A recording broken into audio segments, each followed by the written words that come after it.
Od januarja 2017 je treba obvezno namestiti senzorje ali javljalnike ogljikovega monoksida v prostorih s kurilnimi napravami brez lastnega dovoda zraka. Več o tem in o nepovratnih spodbudah ter kreditih Ekosklada nam bo razložil energetski svetovalec.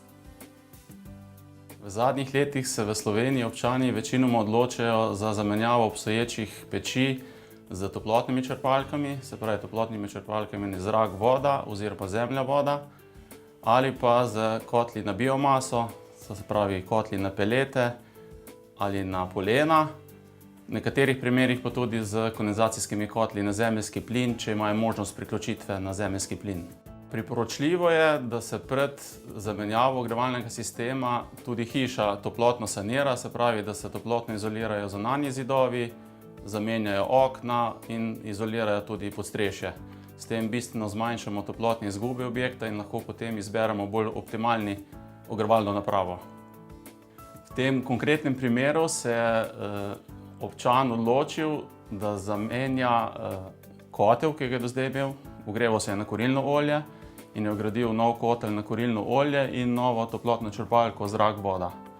S tem je v bistvu zmanjšal porabo energije za polovico, ker je prej bila dokaj visoka. Letna raba je bila tam okoli 3000 litrov kurilnega olja na leto, zdaj dejansko to porabo prepolovil. Kotel služi predvsem kot podpora v primeru ekstremno nizkih zimskih temperatur, da se je lahko izbrala nižja moč toplotne črpalke. Toplotna črpalka je te stenske izvedbe, uparjalnik je zunaj pred hišo, istočasno ima pa občan tudi hranilnik toplote volumna 1000 litrov, ki ima povezavo na sončne kolektorje, ki so nameščeni na strehi, tako da služijo kot podpora ogrevanju. Investicija v zamenjavo ogrevalnega sistema je znašala približno 8000 evrov in za take investicije Ekosklad nudi nepovratna sredstva do 20% zneska investicije oziroma 1000 evrov za toplotno črpalko zrak, voda ali pa 2500 evrov za toplotno črpalko zemlja, voda ali voda, voda. Možno je pridobiti tudi kredit Ekosklada za vse te investicije. Stroški investicije se bodo povrnili približno v 8 letih. Poleg toplotne črpalke zrak, voda je za stanovanjske objekte možno vgraditi tudi toplotno črpalko zemlja, voda, se pravi z zemeljskim kolektorjem ali pa z geosondo. Samo zaradi bistveno višjih stroškov investicije se občani večinoma odločajo za toplotno črpalko zrak, voda. V tem primeru se je občan odločil za zamenjavo obstoječe zastarele peči na polena z novo sodobno pečjo na polena in je poleg tega vgradil tudi hranilnik 1000 litrov.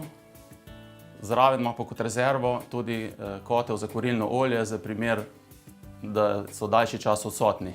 Prednost vgradnje teh sodobnih kotlov je, da so bistveno nižje emisije v primerjavi s starimi kotli, potem so tudi večji izkoristki. Glavna prednost je pa, da je posluževanje, ker je dovolj, da samo enkrat na dan naložimo polena in ni treba stalno kontrolirati, kako je izgorevanje, kot je primer v starih kotlih. Pri kotlih na biomaso je pomembno, da se kotli ne kupujejo na pamet oziroma po nasveti inštalaterja, ampak da se naredi izračun toplotnih potreb objekta in se kupi prav optimiran kotel ustrezne moči, ker le tako bomo dosegli ustrezne emisije in izkoristek tega kotla. Za vgradnjo kotlov na biomaso, se pravi kotlov na polena, kotlov na pelete in kotlov na sekance, je možno pridobiti nepovratna sredstva Ekosklada in zaprositi tudi za kredit Ekosklada.